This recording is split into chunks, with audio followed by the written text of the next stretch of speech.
Art. 19.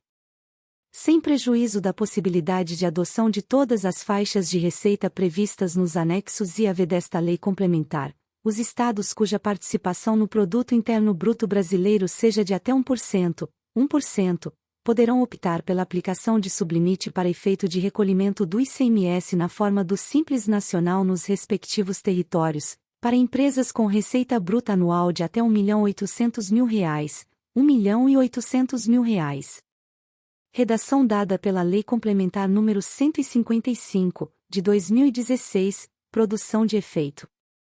Primeiro, a participação no Produto Interno Bruto brasileiro será apurada levando em conta o último resultado divulgado pelo Instituto Brasileiro de Geografia e Estatística ou outro órgão que o substitua.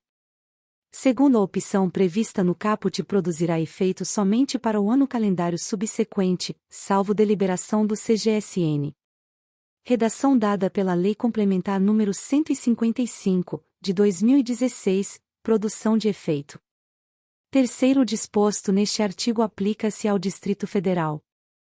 Quarto, para os estados que não tenham adotado sublimite na forma do caput e para aqueles cuja participação no Produto Interno Bruto brasileiro seja superior a 1%, para efeito de recolhimento do ICMS e do ISS, observar-se-á obrigatoriamente o sublimite no valor de R$3.600.000, R$3.600.000. Incluído pela Lei Complementar nº 155, de 2016, produção de efeito. Art. 20. A opção feita na forma do artigo 19 desta Lei Complementar pelos Estados importará a adoção do mesmo limite de receita bruta anual para efeito de recolhimento na forma do ISS dos municípios nele localizados, bem como para o do ISS devido no Distrito Federal. Primeiro, a empresa de pequeno porte que ultrapassar os limites a que se referem o caput e o quarto do artigo 19 estará automaticamente impedida de recolher o ICMS e o ISS na forma do Simples Nacional, a partir do mês subsequente àquele em que tiver ocorrido o excesso, relativamente aos seus estabelecimentos localizados na unidade da federação que os houver adotado, ressalvado o disposto nos 11 e 13 do artigo 3º. Redação dada pela Lei Complementar nº 155, de 2016, produção de efeito. Primeiro, os efeitos do impedimento previsto no primeiro ocorrerão no ano calendário subsequente se o excesso verificado não for superior a 20%, dos limites referidos. Segundo o disposto no primeiro deste artigo, não se aplica na hipótese de o Estado ou de o Distrito Federal adotarem, compulsoriamente ou por opção, a aplicação de faixa de receita bruta superior à que vinha sendo utilizada no ano calendário em que ocorreu o excesso da receita bruta. Terceiro, na hipótese em que o recolhimento do ICMS ou do ISS não esteja sendo efetuado por meio do Simples Nacional por força do disposto neste artigo e no artigo 19 desta Lei Complementar, as faixas de receita do Simples Nacional superiores àquela que tenha sido objeto de opção pelos Estados ou pelo Distrito Federal sofrerão, para efeito de recolhimento do Simples Nacional, redução da alíquota efetiva desses impostos, apurada de acordo com os anexos IV desta Lei Complementar, conforme o caso. Redação dada pela Lei Complementar nº 155, de 2016, produção de efeito. Quarto, o Comitê Gestor regulamentará o disposto neste artigo e no artigo 19 desta Lei Complementar. Seção 4ª. Do recolhimento dos tributos devidos. Art. 21. Os tributos devidos, apurados na forma dos arts. 18 a 20 desta Lei Complementar, deverão ser pagos. E, por meio de documento único de arrecadação, instituído pelo Comitê Gestor. Segunda, revogado. Terceira, enquanto não regulamentado pelo Comitê Gestor, até o último dia útil da primeira quinzena do mês subsequente àquele a que se referir. Quarta, em banco integrante da rede arrecadadora do Simples Nacional, na forma regulamentada pelo Comitê Gestor.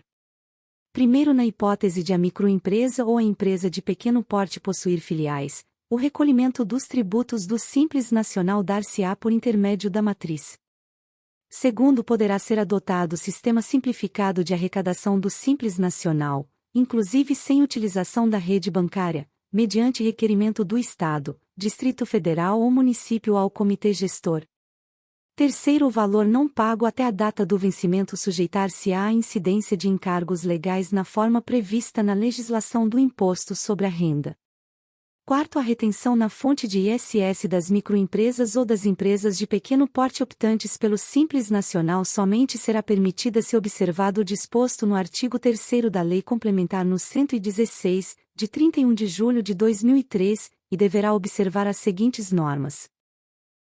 A alíquota aplicável na retenção na fonte deverá ser informada no documento fiscal e corresponderá à alíquota efetiva de ISS a que a microempresa ou a empresa de pequeno porte estiver sujeita no mês anterior ao da prestação, redação dada pela Lei Complementar nº 155, de 2016, produção de efeito.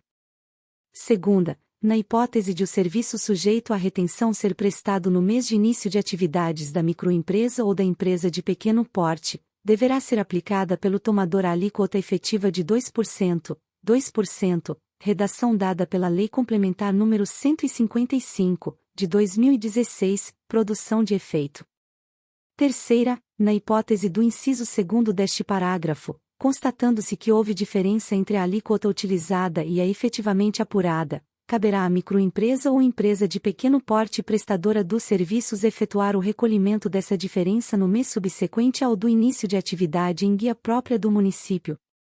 Quarta, na hipótese de a microempresa ou empresa de pequeno porte estar sujeita à tributação do ISS no Simples Nacional por valores fixos mensais, não caberá a retenção a que se refere o caput deste parágrafo.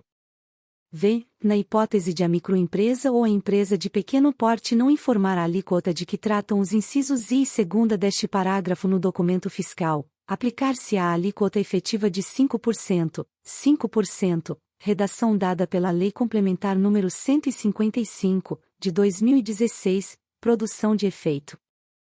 Sexta, não será eximida a responsabilidade do prestador de serviços quando a alíquota do ISS informada no documento fiscal for inferior à devida, hipótese em que o recolhimento dessa diferença será realizado em guia própria do município. Sétima, o valor retido, devidamente recolhido, será definitivo, não sendo objeto de partilha com os municípios, e sobre a receita de prestação de serviços que sofreu a retenção não haverá incidência de ISS a ser recolhido no Simples Nacional. 4. Na hipótese de que tratam os incisos I e segunda do 4º, a falsidade na prestação dessas informações sujeitará o responsável, o titular, os sócios ou os administradores da microempresa e da empresa de pequeno porte, juntamente com as demais pessoas que para ela concorrerem, às penalidades previstas na legislação criminal e tributária. 5º, CGSN regulará a compensação e a restituição dos valores do Simples Nacional recolhidos indevidamente ou em montante superior ao devido. 6º, o valor a ser restituído ou compensado será acrescido de juros obtidos pela aplicação da taxa referencial do Sistema Especial de Liquidação e de Custódia, Selic, para títulos federais, acumulada mensalmente, a partir do mês subsequente ao do pagamento indevido ou a maior que o devido até o mês anterior ao da compensação ou restituição, e de 1%, relativamente ao mês em que estiver sendo efetuada. 7º, os valores compensados indevidamente serão exigidos com os acréscimos moratórios de que trata o artigo 35. 8º.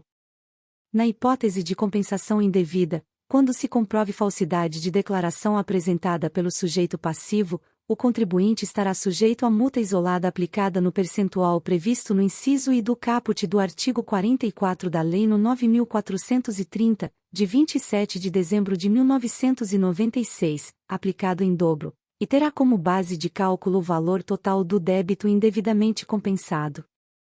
9º, é vedado o aproveitamento de créditos não apurados no Simples Nacional, inclusive de natureza não tributária, para extinção de débitos do Simples Nacional. 10. Os créditos apurados no Simples Nacional não poderão ser utilizados para extinção de outros débitos para com as fazendas públicas, salvo por ocasião da compensação de ofício oriunda de deferimento em processo de restituição ou após a exclusão da empresa do Simples Nacional. 11.